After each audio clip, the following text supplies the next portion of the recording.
Hello मेरे प्यारे भाइयों, कैसे हैं आप सभी? आप सभी अच्छे हैं? आई होप कि आप अपनी तैयारी में बेहतर ढंग से लगे होंगे और बोर्ड के एग्ज़ाम के लिए अच्छे ढंग से प्रिपेयर हो रहे होंगे, ठीक है? तो हम लोग केमिस्ट्री पढ़ रहे हैं और केमिस्ट्री का आनंद ले पा रहे हैं। केमिस्ट्री में हम लोग क्या स्टार्ट किए हुए हैं, तो आपका पहला जो चैप्टर है रासायनिक अभिक्रिया, उस रासायनिक अभिक्रिया को हम लोग स्टार्ट किए हुए थे। अगर कोई नए हैं तो आप सबसे पहले आपसे गुजारिश है, आपसे नम्र निवेदन है, आपसे रिक्वेस्ट है कि आप सबसे पहले पिछले क्लास को जाकर देख लें, ठीक है? पिछले क्लास देखेंगे तो आपको समझ में आगे का और भी क्लास बेहतर ढंग से आएगा, ठीक है? आपको ऐसे भी इस क्लास में भी समझ में आएँगे, लेकिन हम चाहते हैं कि आप प्रीवियस क्लास देखकर इस क्लास को देखें, तब आपको और भी बेहतर ढंग से समझ में आएगा। तो हमारी बात आप समझ पाएँ? बोलो, हमारी बात को समझ पाएँ? चलो, अच्छी बात है। तो हम लोग पढ़ रहे थे केमिकल रिएक्शन के बारे में और केमिकल रिएक्शन के बारे में हम लोग काफ़ी हद तक जाना था कि अभिक्रिया क्या होता है, परिवर्तन कितने तरीका के होते हैं। उससे रिलेट करते हुए हम लोग चले गए थे केमिकल रिएक्शन पर चले गए थे और केमिकल रिएक्शन के हम लोग डेफिनेशन भी पढ़ लिए हैं। तो अब समय आया है आगे बढ़ने का, तो अगर आपकी इजाज़त है तो आगे बढ़ते हैं। बोलो, आपकी इजाज़त है? इजाज़त है? चलो, आगे बढ़ते हैं तो। देखो, अगर हम केमिकल रिएक्शन की बात करते हैं, ठीक है? तो केमिकल रिएक्शन में हमने क्या डेफिनेशन दिया कि एक ऐसी अभिक्रिया जिसमें कोई पदार्थ अकेले ही या किसी अन्य पदार्थ के साथ मिलकर या संयोग कर कर एक नए पदार्थ का, और भी नया जो पदार्थ होता है भिन्न-भिन्न गुण वाले, कैसे? यानी जो मूल पदार्थ था उससे अलग गुण वाले पदार्थ का निर्माण कर देता है। तो उसको हम क्या बोलते हैं? तो रासायनिक अभिक्रिया कह देते हैं। अब बात आती है कि रासायनिक अभिक्रिया के क्या और भी परिभाषाएँ हो सकती हैं? तो बिल्कुल हो सकता है। आप अपनी लैंग्वेज में लिखने का प्रयास करना, ठीक है? देखो, जब रासायनिक अभिक्रिया होता है, ठीक है? जब रासायनिक अभिक्रिया होते हैं, तो रासायनिक अभिक्रिया के दरमियान जो पदार्थ के जो मॉलिक्यूल्स हैं, वो सबसे पहले एटम में टूटते हैं।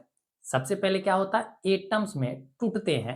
अब तुम्हारे सामने एक टर्म आया है मॉलिक्यूल्स एंड एटम्स, ठीक है? मॉलिक्यूल्स का मतलब होता है अणु।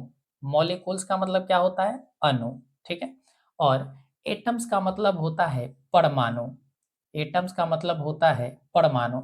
यानी सबसे छोटा, यानी कोई भी पदार्थ बना हुआ है तो वो एटम से बना हुआ है। किससे बना हुआ है? एटम से। हम आप दुनिया की जितनी सारी वस्तुएं बनी हुई है वो सारा का सारा एटम से मिलकर बना है। जब ये एटम एक से अधिक हो जाते हैं, एटम्स क्या होते हैं? एक से अधिक हो जाते हैं, तो उसे हम क्या कहते हैं? तो मॉलिक्यूल्स कहते हैं, यानी अणु कहते हैं। क्या कहते हैं? मॉलिक्यूल्स कहते हैं, ठीक है? यानी परमाणुओं की संख्या एक से अधिक हो जाती है तो हम उसे अणु कह देते हैं। जैसे देखो, अगर हम बात करें ऑक्सीजन, तो ऑक्सीजन अगर अकेले आया है, ऑक्सीजन क्या अकेले आया है, तो उसे हम परमाणु कहेंगे। उसे क्या कहेंगे? परमाणु। लेकिन ऑक्सीजन जब 2 हो गया, यानी ऑक्सीजन के साथ या कोई और भी एलिमेंट्स आ जाए, जैसे ऑक्सीजन के साथ कार्बन भी आ गया, तो हम इसे मॉलिक्यूल्स कह देते हैं, इसको अणु कह देते हैं। क्या कह देते हैं? अणु कह देते हैं। तो क्या आपको ये बात समझ में आया कि परमाणु और अणु हम किसे कहते हैं? ठीक है? परमाणु क्या होता है? अकेले आएगा। अणु क्या होगा? एक से ज़्यादा होगा। ठीक है? क्या होगा? एक से ज़्यादा होगा। ठीक है? एक से क्या होगा? ज़्यादा होगा। बात क्लियर है? बोलो, कोई समस्या यहाँ पर नहीं होना चाहिए। तो इस तरीका से आपने देखा तो कि मॉलिक्यूल्स एंड एटम्स क्या होते हैं। तो किसी भी रासायनिक अभिक्रिया में, जब भी रासायनिक अभिक्रिया होगा, तो रासायनिक अभिक्रिया में जो मॉलिक्यूल्स होते हैं, क्या होते हैं? मॉलिक्यूल्स। मॉलिक्यूल्स क्या होते हैं कि सबसे पहले एटम्स में टूटता है। सबसे पहले किस में टूटेगा? एटम्स में टूटेगा और एटम्स में टूटकर फिर वो नए एटम्स जो है, वो जो एटम्स बना है, वो एटम्स क्या करेगा? एक नए पदार्थ को पुनः जुड़कर निर्माण करेगा। हम क्या कहें? हमारी बातों को समझने का प्रयास करना, ठीक है? हमने कहा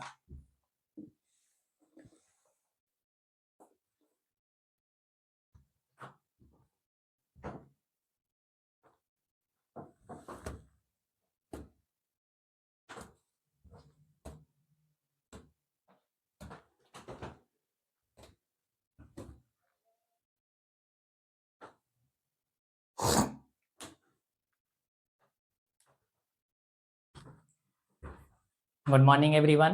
कैसे हैं आप सभी? अच्छे हैं, मस्त हैं, तंदुरुस्त हैं? आई होप कि आप अपनी तैयारी में लगे होंगे और अपनी तैयारी को बेहतर ढंग से एक शिद्दत के साथ अध्ययन करके चार चांद लगा रहे होंगे। तो हम लोग केमिस्ट्री पढ़ रहे थे। क्या आपने प्रीवियस क्लास को देखा है? बोलो, प्रीवियस क्लास आपने देखा? देखा? सच में देखा? कैसा लगा? बोलो, अच्छे लगे? चलो, आई होप कि आपको अच्छा लगा होगा और सारे कंसेप्ट आपको क्लियर हुए होंगे। तो हम लोग पढ़ रहे थे रासायनिक अभिक्रिया के बारे में, और रासायनिक अभिक्रिया के बारे में अब उसमें से थोड़ा-सा और भी हम लोग एडवांस में चलने का प्रयास करेंगे, ठीक है? आपको हमने पहले ही कहा है कि हम जो पढ़ाएँगे आपको ज़ीरो से लेकर हीरो तक पढ़ाएँगे। यानी आप कितना भी कमज़ोर क्यों ना हो, आपको हर बात आपको बताया जाएगा, ठीक है? आपके केमिस्ट्री क्या हो जाएँगे? अच्छे ढंग से तैयार हो जाएगा। ऐसा नहीं है कि केवल केमिस्ट्री की हम बात कर रहे हैं, हम बात पूरे सब्जेक्ट की करेंगे, ठीक है? चाहे आपको फिज़िक्स हो, चाहे आपका बायोलॉजी हो, ये सारे चीज़ आपके कंप्लीट करवाए जाएँगे, आप थोड़ा-सा पेशेंस रखेंगे। तो देखिए, हम लोग केमिस्ट्री में पढ़ रहे थे रासायनिक अभिक्रिया के बारे में। रासायनिक अभिक्रिया के बारे में हम लोगों ने डेफिनेशन जाना। डेफिनेशन क्या था? कि एक ऐसी अभिक्रिया जिसमें कोई पदार्थ अकेले या किसी अन्य पदार्थ के साथ संयोग करके या मिलकर नई भिन्न-भिन्न गुण वाले पदार्थ का निर्माण कर देता है, तो उसे हम क्या कह देते हैं? रासायनिक अभिक्रिया कह देते हैं, ठीक है?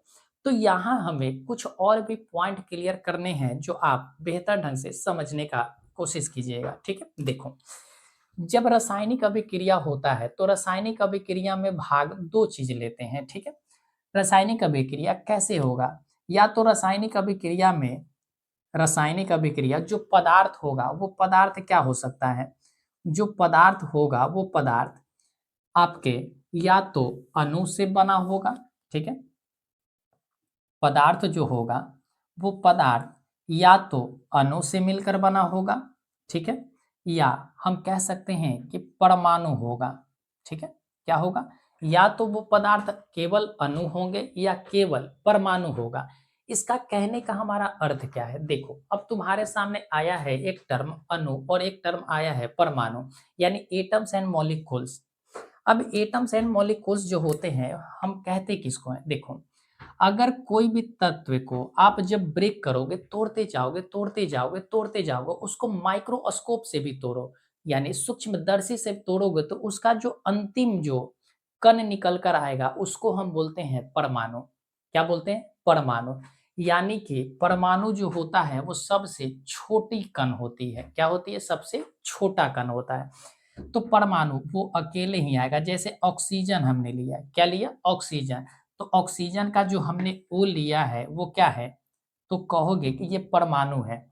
लेकिन जब परमाणु आपस में जुड़ जाते हैं, परमाणु जब आपस में जुड़ जाते हैं, तो हम उसे अणु बोलते हैं। जैसे परमाणु आपस में जुड़ गया, ठीक है? तो इसे हम क्या बोले? अणु बोले।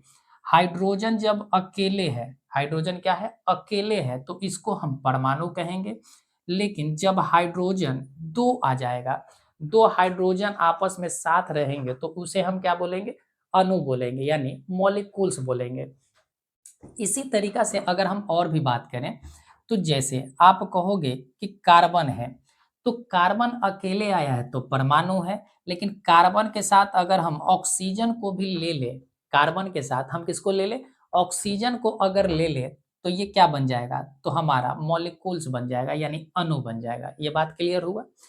तो देखो, किसी भी अभिक्रिया में अगर कोई अभिक्रिया हुआ है, तो उस अभिक्रिया में जो पदार्थ बने होते हैं, वो पदार्थ किसका बना होगा? या तो तुम्हारा मॉलिक्यूल्स का होगा, या तो केवल आपका किसका होगा? एटम्स का होगा।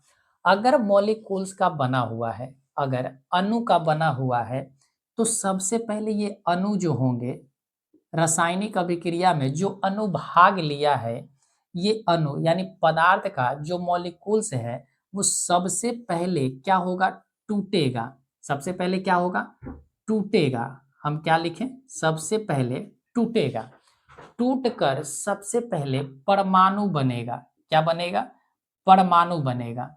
ये बात क्लियर हुआ? हमने क्या कहा कि पदार्थ के जो अणु होंगे वो सबसे पहले टूटेगा, टूटकर अलग-अलग होगा। टूटकर क्या होगा? अलग-अलग होगा। वो परमाणुओं में विभाजित होगा। फिर ये परमाणु जो है क्या होगा? रीअरेंज होगा। इसका क्या होगा? रीअरेंजमेंट होगा यानी पुनर्गठन होगा। क्या होगा? इस परमाणु का रीअरेंजमेंट होगा। क्या होगा? रीअरेंजमेंट होगा। रीअरेंजमेंट कहने का मतलब है कि इसका क्या होगा? पुनर्गठन होगा। पुनर्गठन होने के बाद ये क्या होगा? ये परमाणु फिर से क्या बनेगा? नया यानी न्यू मॉलिक्यूल्स बनेंगे यानी नया अणु बनेगा। नया क्या बनेगा? अणु। ये कैसा होगा? नई अणु होगा। ठीक है? तो इस तरीका से हमारा रासायनिक अभिक्रिया पहले क्या हुआ? जो पदार्थ था, मूल्य पदार्थ, वो सबसे पहले उसके अणु परमाणु में टूटेंगे। परमाणु में टूटकर ये पुनः क्या होगा? रीअरेंजमेंट होगा। रीअरेंजमेंट होकर पुनः क्या बनाएगा? मॉलिक्यूल्स बनाएगा और यही मॉलिक्यूल्स एक नया पदार्थ का क्या करेगा? निर्माण करेगा।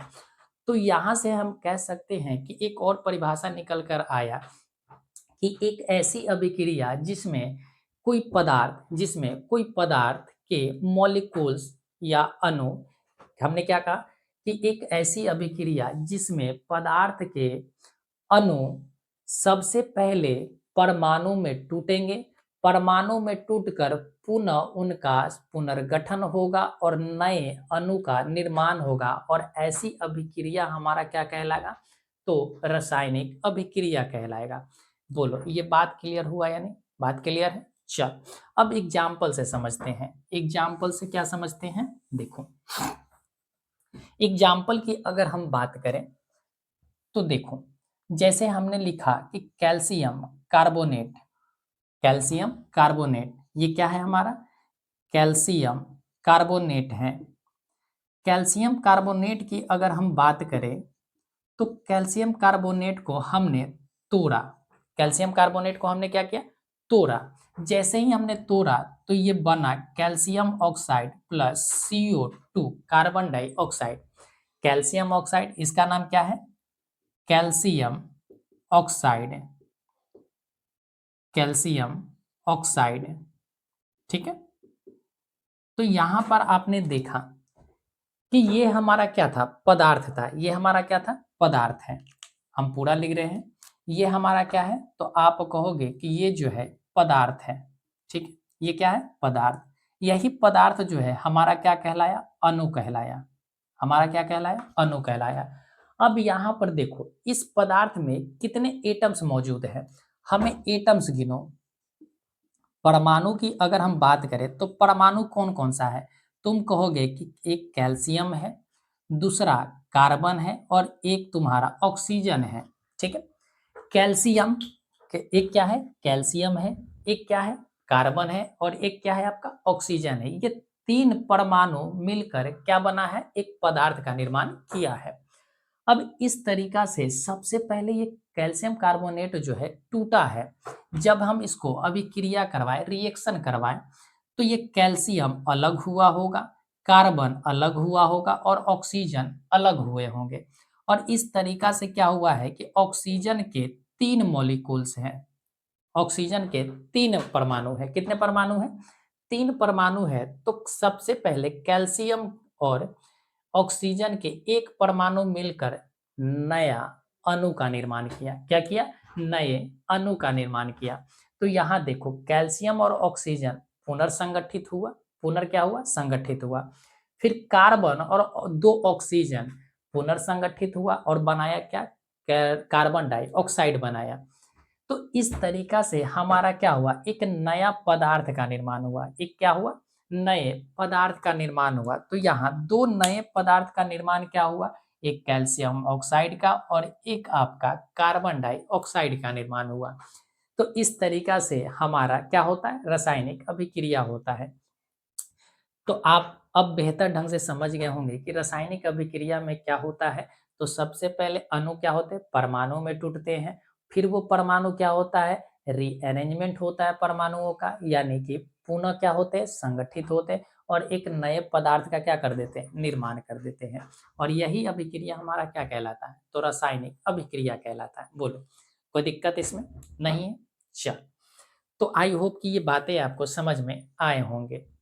अब हम बात करते हैं कुछ इससे और भी आगे बढ़ते हैं, ठीक है। देखो, अगर हम बात करें कि जैसे अभिक्रिया होता है, क्या होता है, अभिक्रिया होता है, तो अभिक्रिया में हमेशा ध्यान रखना कि दो चीज मौजूद होते हैं।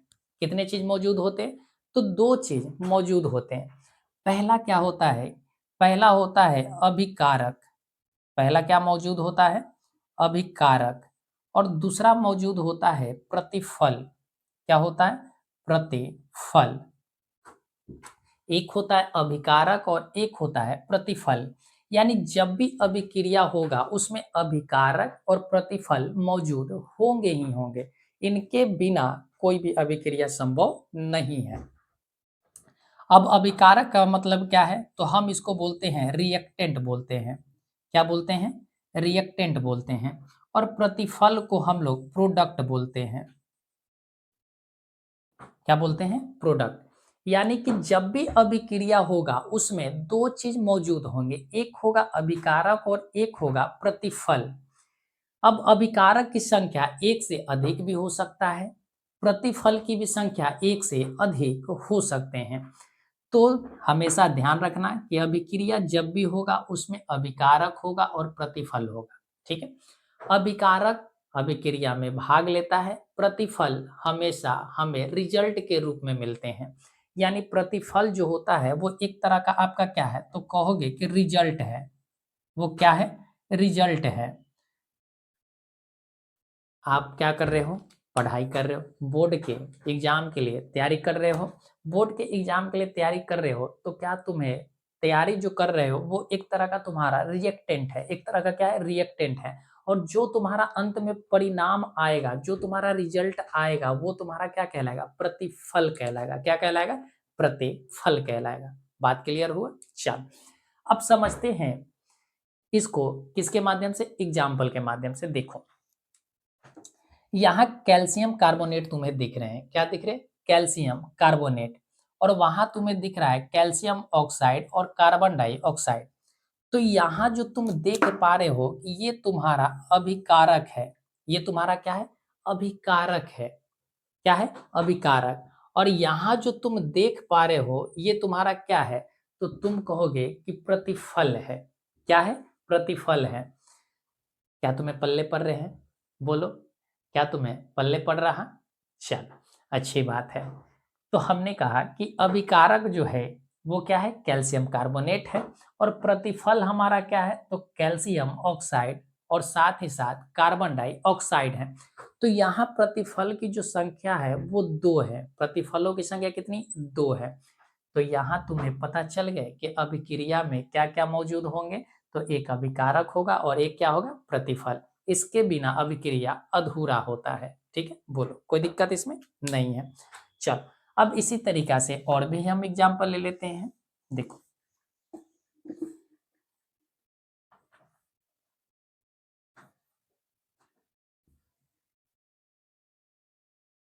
चल, अगर हम बात करें, जैसे हमने लिया हाइड्रोजन।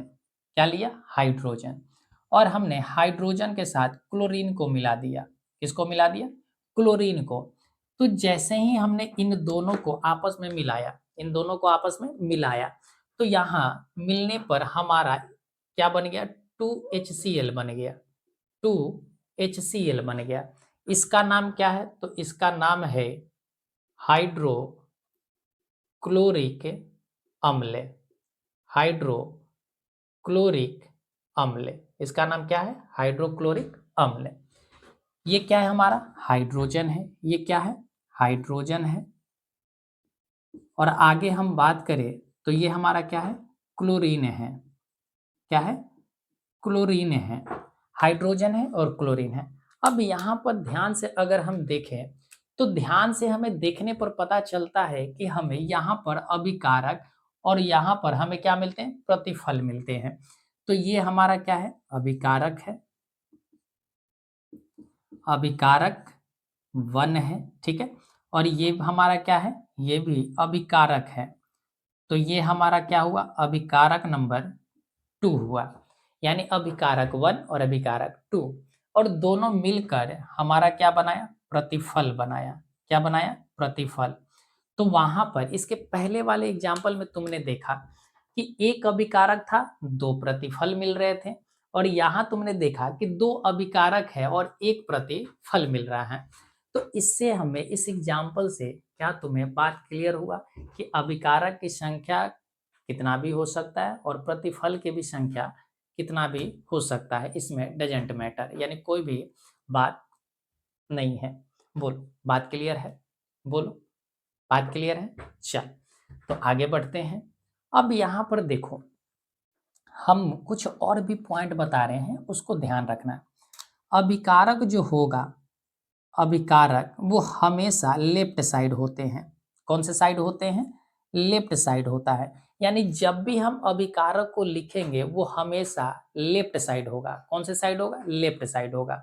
और जब भी हम प्रतिफल को लिखेंगे तो वो हमारा राइट साइड होगा। कौन सा साइड होगा? राइट साइड होगा। अगर कभी भी आपसे पूछ दे कि अभिकारक को हम किस तरफ लिखते हैं, तो बाएं तरफ लिखते हैं और प्रतिफल को हम हमेशा किधर लिखते हैं? दाएं साइड लिखते हैं। ये बात क्लियर हुआ या नहीं हुआ? बोलो, बात क्लियर है? कोई भी दिक्कत? बोलो, कोई समस्या नहीं है?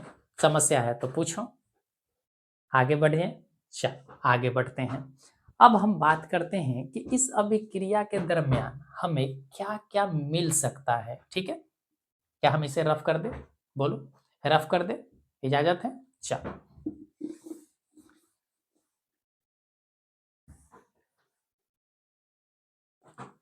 देखो, अगर हम बात करें, ठीक है, कि जब अभिक्रिया होता है, ठीक है, अभिक्रिया होता है तो अभिक्रिया के दरमियान हमें क्या क्या चीज प्राप्त होते हैं, ठीक है, हमें क्या क्या चीज मिलता है।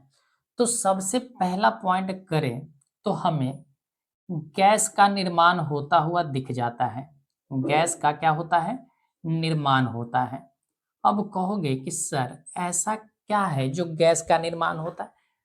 तो देखो, समझो हमारी बात को। हमने क्या कहा? जैसे अभी हमने रिएक्शन देखा, ठीक है, एग्जाम्पल से समझ लो तो तुम्हें और भी बेहतर हो जाएंगे कंसेप्ट, तुम्हारे कंसेप्ट और भी क्या हो जाएंगे? क्लियर हो जाएंगे। ठीक है, तुम सब में कमी क्या होता है कि तुम सब एग्जाम्पल के साथ नहीं पढ़ते हो। ठीक है, अगर एग्जाम्पल के साथ पढ़ोगे ना तो सारा का सारा कंसेप्ट तुम्हारा क्लियर होते जाएगा। अब तुम सीधे सीधे लिख लेते हो, ठीक है, कि गैस का निर्माण होता है, रट जाते हो गैस के निर्माण। लेकिन यही चीज जब तुम प्रैक्टिकल करके खुद से देखते हो तो तुम्हें पता चलते हैं। देखो, अभी तुमने देखा कि कैल्शियम कार्बोनेट है। क्या है? Calcium carbonate. कैल्शियम कार्बोनेट से को जब हमने ब्रेक किया, जब हमने तोड़ा, तो क्या बना? कैल्शियम ऑक्साइड बना और साथ ही साथ हमारा क्या बना? कार्बन डाइऑक्साइड गैस बना। क्या बना? गैस बना। तो यहाँ तुम्हें समझ में आ गए या नहीं आ गए कि जब अभिक्रिया होता है तो अभिक्रिया के दरमियान, अभिक्रिया के फलस्वरूप गैस का भी निर्माण होता है। क्या होता है? गैस का भी निर्माण होता है। बोलो, कोई दिक्कत इसमें नहीं है? चलो एक और एग्जाम्पल ले लेते हैं, ठीक है, एक और एग्जाम्पल हम ले लेते हैं। जैसे जिंक है। क्या है? जिंक है। जिंक का रिएक्शन हम करवा दिए क्लोरीन के हाइड्रोक्लोरिक अम्ल, अभी हमने बताया था। HCl को हम क्या बोलते हैं? हाइड्रोक्लोरिक अम्ल बोलते हैं। बोलो, कोई दिक्कत इसमें नहीं? अभी फिलहाल तुम ऐसे ही समझो, ठीक है, अभी हमने समीकरण नहीं पढ़ाया है। तो जिंक और हाइड्रोक्लोरिक अम्ल है, इसको जब हम रिएक्शन करा रहे हैं तो हमारा बन रहा है ZnCl। क्या बन रहा है? ZnCl। क्लोरीन कितने हैं? 2 हैं, तो Cl2। क्या बना? ZnCl2 प्लस हाइड्रोजन प्लस क्या बना, हाइड्रोजन। ये हाइड्रोजन भी हमारा क्या है, तो तुम कहोगे कि ये हाइड्रोजन भी जो है हमारा गैस है। क्या है, गैस है। तो यहाँ से तुम्हें पता चले, क्या तुम्हें ये बात स्पष्ट हुआ कि किसी भी अभिक्रिया में, यानी अगर कोई अभिक्रिया हुआ है तो हमें सबसे पहला जो पॉइंट हमें पता चले कि गैस का निर्माण संभव है, यानी उस अभिक्रिया के दरमियान गैस की उत्पत्ति होती है। ठीक, क्या सारे अभिक्रिया में होंगे, नहीं, सारे अभिक्रिया में नहीं, कुछ कुछ ऐसी अभिक्रिया होंगे जिसमें गैस का निर्माण हो सकता है। बोलो, अब सारा का सारा खाना तो तुम नहीं पचा जाते हो, बोलो, कुछ ही खाना पचते हैं, कुछ ऐसे भी चीज होंगे जो तुमसे नहीं पचते होंगे। ठीक है, चल, तो पहला जो हमारा क्या दिखा, तो गैस का निर्माण दिखा। अगली अगर हम बात करें तो अगला जो है हमारा सेकेंड नंबर है अवक्षेप का निर्माण। किसका निर्माण, अवक्षेप का निर्माण होता है। अब अवक्षेप का मतलब क्या है, यानी ठोस पदार्थ का निर्माण। अवक्षेप का मतलब होता है ठोस पदार्थ। क्या होता है, ठोस पदार्थ। यानी जब हम दो विलयन को आपस में संयोग कराते हैं तो उसमें से हमें कुछ ठोस पदार्थ का निर्माण होता हुआ भी दिख जाता है। ठीक है, अब ये ठोस पदार्थ का निर्माण के सर कुछ एग्जाम्पल दे देते तो मजा आ जाता। बोलो, क्या तुम्हें एग्जाम्पल दे दें, बोलो, क्या तुम्हें एग्जाम्पल दें। चलो, तो एग्जाम्पल से समझते हैं। देखो, जैसे हमने कोई एग्जाम्पल लिया, ठीक है, हम एक एग्जाम्पल लेते हैं, क्या तुम्हारा ले लेते हैं NaCl, इसका नाम है सोडियम क्लोराइड। क्या नाम है, सोडियम क्लोराइड, क्लोराइड। ठीक है, सोडियम क्लोराइड। सोडियम क्लोराइड का हम रिएक्शन करवा रहे हैं सिल्वर नाइट्रेट के साथ। किसके साथ, सिल्वर नाइट्रेट के साथ। इसका नाम क्या है, सिल्वर नाइट्रेट।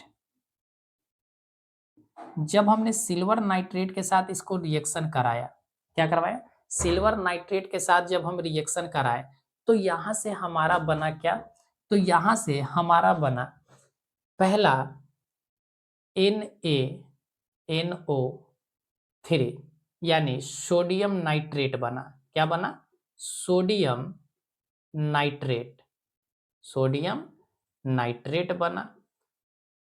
और साथ ही साथ हमारा AgCl, जिसको हम बोले सिल्वर क्लोराइड, सिल्वर क्लोराइड। बोलो, बात क्लियर है। यहां से हमें दो चीजों मिले, क्या क्या, जैसे ही हमने सोडियम क्लोराइड के साथ हमने सिल्वर नाइट्रेट को मिलाया, किसको हमने मिलाया, सोडियम क्लोराइड के विलयन में हमने जैसे ही सिल्वर नाइट्रेट के विलयन को हमने मिलाया तो हमें सोडियम नाइट्रेट मिला और साथ ही साथ सिल्वर क्लोराइड मिला। क्या मिला, सिल्वर क्लोराइड। ये सिल्वर क्लोराइड जो है यही हमारा अवक्षेप है, यही हमारा क्या है, अवक्षेप है। ये हमारा क्या है, अवक्षेप, यानी यहाँ पर हमें अवक्षेप का निर्माण होता हुआ दिखा। बोलो, बात क्लियर है, कोई दिक्कत इसमें नहीं होना चाहिए। तो यहाँ पर हमें अवक्षेप का निर्माण होता हुआ दिख गया। चल, अगर कभी भी आपसे यहाँ से देखो ऑब्जेक्टिव टाइप क्वेश्चन पूछा हुआ है आपका, आप जाकर प्रीवियस पेपर देख लेना। ठीक है, कि जब हम सोडियम क्लोराइड को सिल्वर नाइट्रेट के घोल के साथ जब हम मिलाते हैं तो हमें कौन सा अवक्षेप मिलता है। ठीक है, तो सिल्वर क्लोराइड का अवक्षेप मिलता है। और इसके कलर कैसे होते हैं, कलर पूछा जाता है। ठीक है, तो इस अवक्षेप का जो कलर है, रंग की अगर हम बात करें तो इसका रंग होता है सफेद। कैसा रंग है, सफेद रंग का होता है। बोलो, बात क्लियर है। चल, आगे बढ़ते हैं, एक और एग्जाम्पल हम लेते हैं। ठीक है, एक और एग्जाम्पल ले लेते हैं। देखो, अब हम इसे मिटाते हैं। ठीक है, चल, अगला अगर हम बात करें तो हम ले लेते हैं बेरियम क्लोराइड। किसको ले लेते हैं, बेरियम क्लोराइड को हमने लिया, ठीक है। बेरियम क्लोराइड के हम घोल में हम मिलाते हैं किसको, तो सल्फ्यूरिक अम्ल को। किसको मिला रहे हैं, सल्फ्यूरिक अम्ल, ठीक है। इसका नाम क्या है, हम बात किसकी कर रहे हैं, ठीक है। देखो इसका नाम है बेरियम क्लोराइड, बेरियम क्लोराइड। इसका नाम क्या है, सल्फ्यूरिक, सल्फ्यूरिक अम्ल, ठीक है। इसको जब हमने मिलाया, इसको जब हमने मिलाया तो मिलाने पर हमारा बना बेरियम सल्फेट। क्या बना, बेरियम सल्फेट, ठीक है। क्या बना, बेरियम सल्फेट, BaSO4। क्या बना, बेरियम सल्फेट बना, ठीक है। साथ ही साथ हमारा क्या बना, 2HaCl बना, ठीक है। ये हमारा क्या है, बेरियम सल्फेट, बेरियम सल्फेट, ठीक है। अब ये बेरियम सल्फेट समझना, एग्जाम्पल भी आपको ध्यान रखना है, ये सारे एग्जाम्पल आपके पूछे हुए हैं, ठीक है। तो एग्जाम्पल को आप ध्यान में रखेंगे, ठीक है। तो जैसे ही हम बेरियम क्लोराइड के घोल में सल्फ्यूरिक अम्ल का घोल मिलाया तो हमारा यहाँ से बेरियम सल्फेट मिला और साथ ही साथ हमारा हाइड्रोक्लोरिक अम्ल मिला। तो बेरियम सल्फेट जो है यहाँ पर आपका ये अवक्षेप है। क्या है, अवक्षेप है, यानी ये हमें ठोस के रूप में मिला है। किसके रूप में मिला है, ठोस के रूप में मिला है। और इसके भी अगर हम कलर की बात करें तो ये हमें सफेद कलर का मिलता है। किस कलर का मिलता है, सफेद कलर का। तो ये हमारा क्या है, सफेद अवक्षेप है। बोलो कोई दिक्कत इसमें, बोलो कोई दिक्कत है इसमें, नहीं है। चल, तो यहाँ से तुम्हें दो एग्जाम्पल याद रखना है। क्या, एक तो तुम्हारा सोडियम क्लोराइड को सिल्वर नाइट्रेट के साथ मिलाया गया, तो सोडियम नाइट्रेट, यहाँ पर अवक्षेप हमें किसका मिला, सिल्वर क्लोराइड का। और जब हम बेरियम क्लोराइड को जब सल्फ्यूरिक अम्ल के साथ हमने मिलाया तो यहाँ में अवक्षेप के रूप में बेरियम सल्फेट मिला है। और दोनों में दोनों का कलर कैसा है, सफेद है। बोलो बात क्लियर है, स्पष्ट है तुम्हें, बोलो कोई समस्या नहीं है। चल, अच्छी बात है। तो और आगे हम बढ़े। चल, तो तुमने देखा कि जब अभिक्रिया होता है तो पहला तुमने देखा कि गैस का निर्माण होता है, सेकंड नंबर तुमने देखा कि अवक्षेप का निर्माण होता है। अब आते हैं थर्ड नंबर पर। थर्ड नंबर पर क्या होता है समझने का प्रयास करना, ठीक है। थर्ड नंबर पर अगर हम बात करें तो तुम्हारा रंग में परिवर्तन होता है। किसमें परिवर्तन, रंग में परिवर्तन हो जाते हैं। किसमें परिवर्तन हो जाते हैं, रंग में भी परिवर्तन तुम्हें देखने को मिल जाएंगे। अब तुम कहोगे कि सर क्या रंग में भी परिवर्तन होगा, तो बच्चा बिल्कुल होगा। हमारे जब हम अभिक्रिया करते हैं तो उस अभिक्रिया के दरमियान हमें क्या हो जाते हैं, तो रंग में भी परिवर्तन देखने को मिल जाते हैं, ठीक है। जैसे देखो, अगर हम बात करें पोटेशियम परमैंगनेट को, किसकी बात करें, KMnO4, ठीक है। इसको हम क्या बोलते हैं, पोटेशियम, पोटेशियम परमैंगनेट, पर मैग्नेट, ठीक है। इसी को हम लोग लाल दवा के नाम से भी जानते हैं, ठीक है। तुम्हारा अगर प्रश्न पूछ दिया जाए कि लाल दवा का सूत्र क्या होता है तो तुम याद रखना KMnO4 होता है। क्या होता है, KMnO4 होते हैं। लाल दवा का सूत्र क्या होता है, KMnO4 होता है। अब इस पोटेशियम पर मैग्नेट में अगर तुम एसिड डालोगे, क्या डालोगे, एसिड, अगर इसको बात करें तो ये किस कलर का होता है, तो बैंगनी कलर का होता है। कैसा कलर होता है इसका, तो ये बैंगनी कलर का होता है, बैंगनी रंग का होता है। किस रंग का होता है, बैंगनी रंग का। जब तुम इसमें अम्ल नींबू निचोड़ दोगे, क्या निचोड़ दोगे, नींबू, नींबू में क्या होता है, अम्ल होता है। नींबू में क्या होता है, अम्ल होता है। अब जैसे ही तुम इसमें नींबू निचोड़ोगे, अब तुम्हारे मन में सवाल आ रहा होगा पोटेशियम परमैंगनेट है सर क्या, तुमने देखा है, ठीक। तुम मेडिकल की दुकान पर गया होगा, मेडिकल के दुकान पर जाता है तो कट छट जाते हैं तो तुम पर एक बैंगनी कलर का एक लिक्विड लगाया जाता है, रुई के साथ तुम्हारा डॉक्टर वहाँ पर लगा देता है, ठीक है? वही तुम्हारा क्या है, लाल दवा है यानी पोटेशियम परमैंगनेट है। उसमें जब तुम क्या डालोगे, तुम अम्ल डालोगे तो इसका रंग जो है वो क्या हो जाएगा, गायब हो जाएगा। रंग क्या हो जाएगा, गायब हो जाएगा। तो ये जो है पोटेशियम परमैंगनेट जो होता है वो रंगहीन हो जाता है। क्या हो जाता है, रंगहीन हो जाता है, ठीक है? इसका बैंगनी कलर जो है वो क्या हो जाते हैं, बदल जाते हैं। बदल कर यानी गायब हो जाते हैं। धीरे-धीरे क्या हो जाते हैं, गायब हो जाते हैं। तो रंग में भी देखो परिवर्तन हुआ। पहले क्या था, बैंगनी रंग का था। बैंगनी रंग में जैसे ही अम्ल डाला गया तो उसका रंग क्या हो गया, बदल गया, रंगहीन हो गया, ठीक है? तो इस तरीका से बोलो। एक होता है पोटेशियम डाइक्रोमेट, पोटेशियम डाइक्रोमेट, ठीक है? K2Cl2, ठीक है? K2Cl2O7,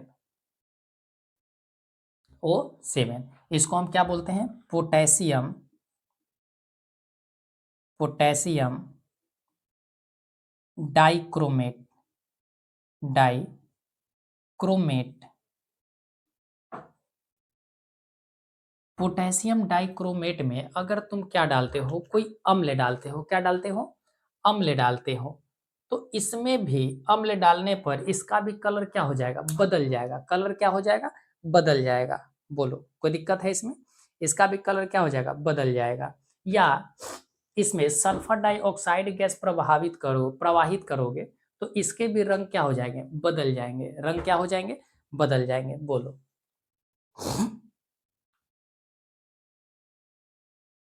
कोई दिक्कत इसमें नहीं है। अगर कभी भी पूछा जाए कि पोटेशियम परमैंगनेट जो है इसका रंग कैसा होता है, तो इसका रंग जो होता है वो नारंगी कलर का होता है। कैसा होता है, नारंगी रंग का होता है। और इस नारंगी रंग का जो होते हैं, जैसे ही अम्ल डालते हैं या इस पर हम लिख देते हैं अम्ल डालो, ठीक है? या कह दो कि जो होता है सल्फर गैस, सल्फर गैस प्रवाहित करने पर, ठीक है? या तुम लिख लो अम्ल, ठीक है? तो इसका जो नारंगी रंग है, इसका जो नारंगी रंग है वो क्या हो जाता है, बदल जाता है। बदल कर कैसा हो जाएगा, तो हरा रंग का हो जाएगा। किस रंग का हो जाएगा, हरा रंग का। तो तुम देख पा रहे हो कि यहाँ रंग में भी परिवर्तन होते हैं। क्या होते हैं, रंग में भी परिवर्तन होता है। बोलो कोई समस्या, क्या तुम्हें समझ में आ रहे हैं, बोलो क्या तुम्हें समझ में आ रहा है? हमने क्या कहा कि पोटेशियम परमैंगनेट में जैसे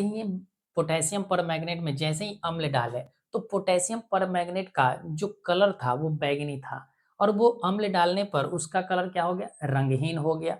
और जैसे इसी के समान हम जैसे पोटेशियम डाइक्रोमेट में हमने क्या डाला, सल्फर गैस प्रवाहित कर दिए या तो हम अम्ल डाल दिए, तो इसका जो नारंगी रंग था वो किस में बदल गया, हरे रंग में बदल गए। किस में बदल गए, हरे रंग में बदल गए।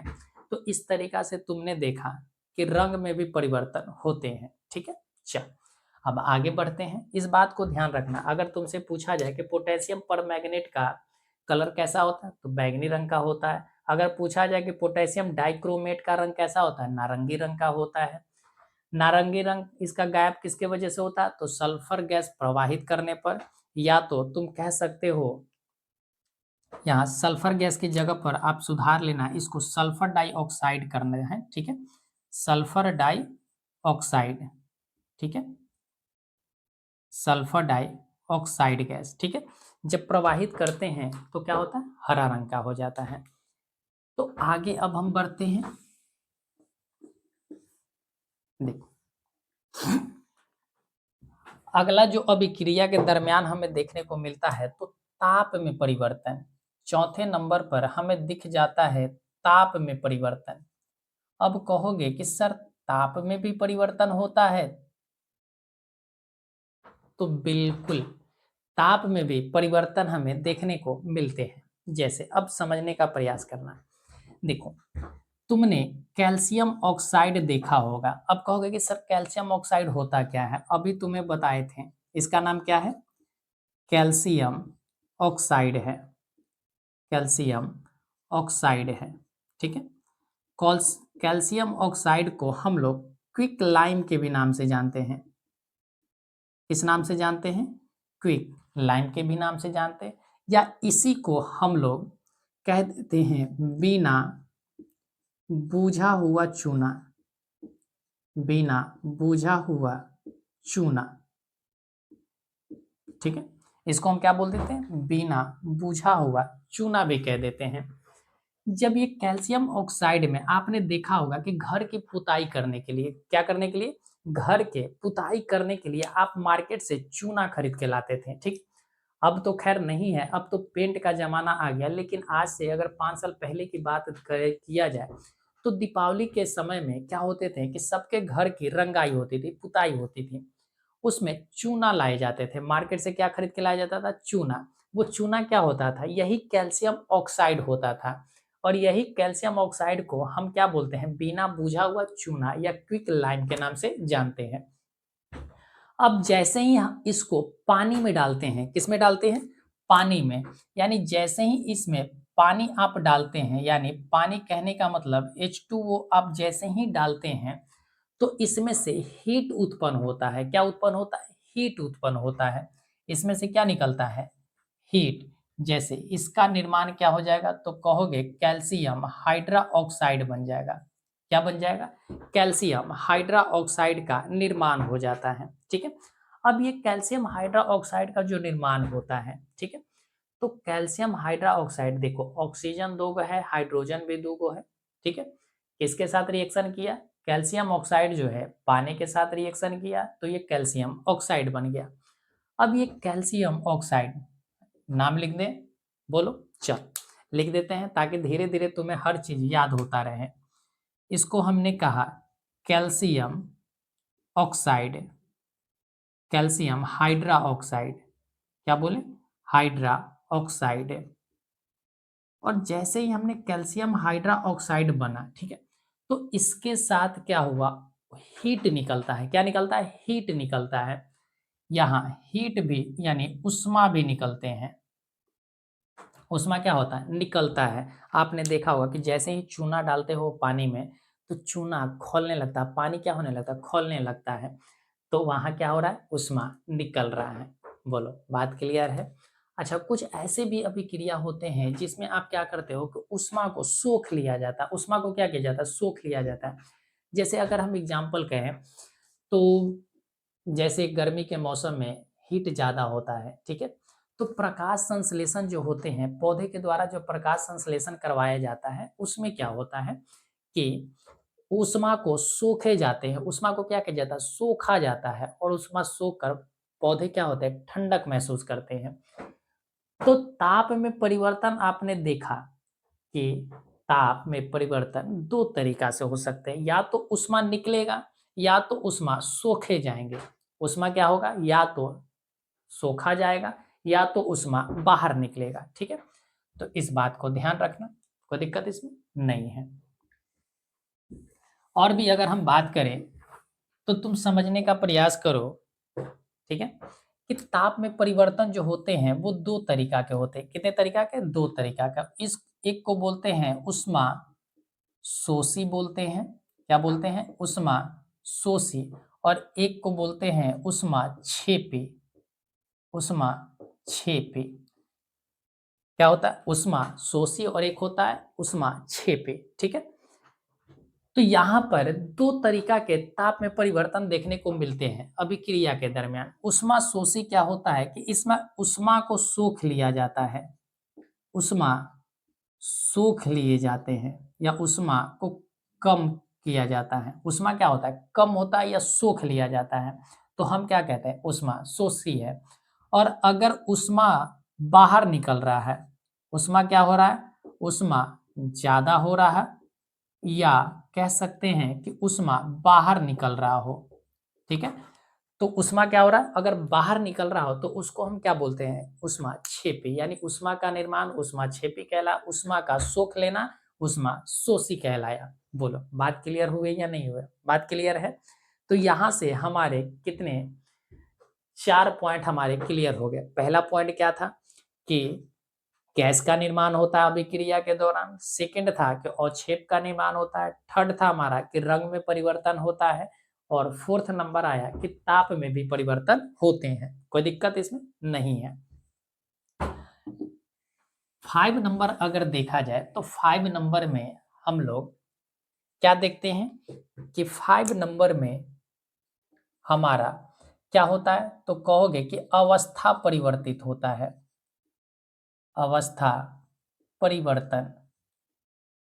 अब अवस्था परिवर्तन कहने का मतलब क्या है कि जो ठोस था वो लिक्विड बन जाएगा, जो लिक्विड था वो गैस में बदल जाएगा। तो इस तरीका से हमारा क्या होता है, तो अवस्था में भी परिवर्तन होते हैं। जैसे तुम मोमबत्ती को जलते हुए देखा होगा, क्या देखा होगा, मोमबत्ती को जलते हुए, ठीक है, मोमबत्ती को जलते हुए। जब मोमबत्ती जलते हैं तो आपने देखा होगा कि मोमबत्ती पिघलता भी है।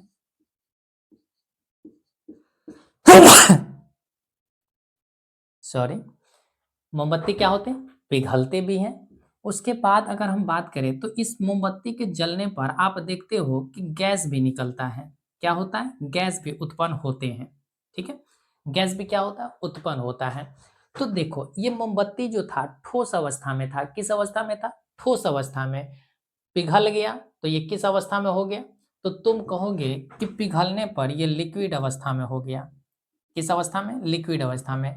यहाँ से गैस का जो निर्माण हुआ तो वो गैस किस रूप में बना, तो तुम कहोगे कि गैस का निर्माण हुआ तो वो गैस के फॉर्म में हो गया। किस फॉर्म में हो गया, गैस के फॉर्म में। तो इस तरीका से हम क्या करते हैं, तो कहोगे कि हमारा मोमबत्ती का जो जलना है, एक तो हमारा लिक्विड का निर्माण कर रहा है और एक हमारा गैस का। गैस कौन सा निकलेगा, तो आप जानते हो कि कोई भी चीज को जलाते हैं तो कार्बन डाइऑक्साइड गैस निकलता है, ठीक है, या कार्बन मोनोऑक्साइड निकलता है। तो यहाँ पर गैस का निर्माण हो रहा है, ठीक है।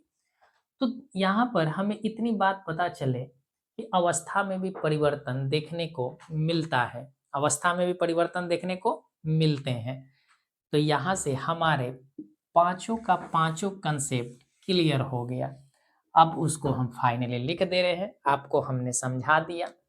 पहला हमने क्या कहा था कि अभिक्रिया के दौरान किसका किसका निर्माण होता है। पहला जो हमने कहा कि पहला जो होता है वो गैस का निर्माण हो जाता है, गैस का निर्माण, ठीक है। सेकंड नंबर पर हमने क्या कहा कि अवक्षेप का निर्माण होता है। ये सारे पॉइंट आप ध्यान में रखना, ये सारे पॉइंट आपको पूछे जाते हैं, ठीक है। थर्ड नंबर की अगर हम बात करें तो थर्ड नंबर में आपने देखा कि क्या होता है, तो रंग में परिवर्तन होता है। उसके बाद आपने देखा फोर्थ नंबर कि ताप में परिवर्तन होता है। किसमें परिवर्तन होते हैं, ताप में परिवर्तन होता है। और 5 नंबर की अगर हम बात करें तो अवस्था में भी परिवर्तन होते हैं, अवस्था परिवर्तन, ठीक है। तो इन 5 पॉइंटों को जो हमने की पॉइंट लिखा, जो हमने बेहतर ढंग से समझाया, इस पूरे क्लास में आपको बेहतर ढंग से समझ में आ गए होंगे। तो बोलो, कोई समस्या है अभी भी, किसी भी विद्यार्थी को कोई समस्या है, नहीं है? चल, तो आज हम लोग यहीं पर अपने क्लास को क्या करते हैं, पूर्ण विराम करते हैं, ठीक है। फिर मिलेंगे हम लोग अगले वीडियो में। तब तक आप इसको दोनों क्लास को क्या कर लेना, रिवीजन कर लिया करो, ठीक है। और फिर हम लोग मिलते हैं अगले वीडियो में, तो हम लोग रासायनिक समीकरण के बारे में जानेंगे, ठीक। तो चलो रिवीजन कर लेना, बाय बाय।